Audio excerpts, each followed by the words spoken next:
আজ আমি একটি ভিন্ন ধরনের ম্যাগির রেসিপি আপনাদের সাথে শেয়ার করব।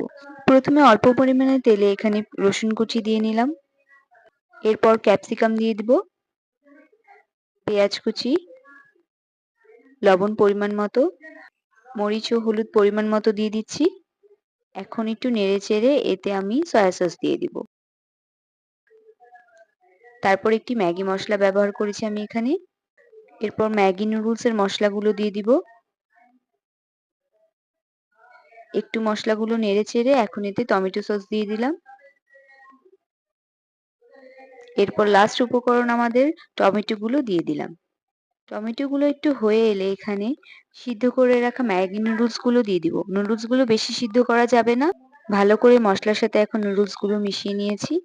দেখেন কি লোভনীয় লাগছে দেখতে। ভিন্ন ধরনের এই নুডলসটি বাসায় অবশ্যই সবাই ট্রাই করে খাবেন। ধন্যবাদ সবাইকে।